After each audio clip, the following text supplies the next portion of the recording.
All right, so we're back for day 3. This is actually the second video, but real world, it's day 3. Day 1 was drop off, you guys saw that. Day 2 was largely disassembly. I'll show you guys what the car looks like now when a third of the bottom of the car is ripped out. So take a look. Hey guys, back at Boost District shop. We're here with Rosh. Justin's over here. He's laying out all my parts. I'll show you that in a minute. And so we've got the car up in the air, torn down. So we are day 3. Yep, day 3 on the install for the C8 kit for Brandon. Yep. We got all the coolant lines disconnected, all the electricals disconnected, brake lines out of the way, and we're finally have the engine out of the car. And we're gonna start our disassembly of the full engine itself, doing the valve train, doing the headers, exhaust, supercharger on top, and then we're gonna put it back in. Pretty decent sized process, but we kind of got it down to a science with our table that really helps us a lot. Yeah, that's awesome. Roll it around and kind of just finagle it however we need to. So yeah, we're gonna do your axles too, so let's not forget about that, and your cat back too. Yep. Yeah. Part of our day 3 process is taking the ECU out, putting it in our handy dandy foam box, and shipping it to Lincoln Filter to get calibrated and unlocked. This process basically unlocks the ECU, loads the calibration file, and then gets relocked back so it can go back in the car safely.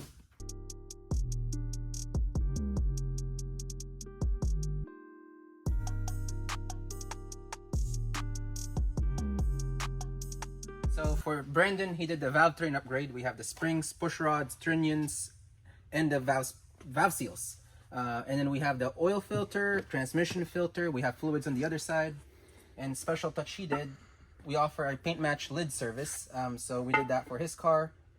And then we have the supercharger kit, top and bottom, 95mm Lincoln Filter throttle body.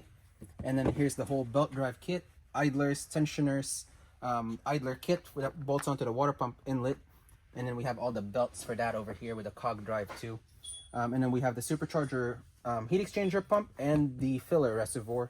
And then here's the main reservoir, the huge reservoir. Yeah, that's big. Yep, man. put by Lincoln Filter that goes under the car. Man, that's big. And then a preformed hose kit, so everything is uniform and looks professional and OEM.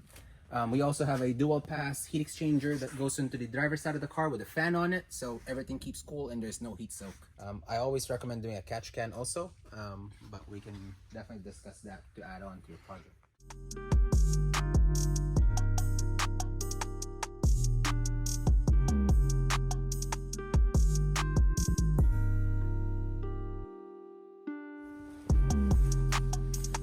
So correction to the last video, I posted the wrong image of the rotors that I'm putting on my car. So these ones here are actually the correct ones that are going on the car, both front and back. So the next video you're gonna see putting the headers and the exhaust on, maybe even the blower in that video. 1 or 2 videos from now, we'll get the car fired up, see what it sounds like. Probably do some driving around, some data logging with Rosh, see how the car's temperament is. So Rosh has highly recommended that I try to go with the track exhaust for AWE.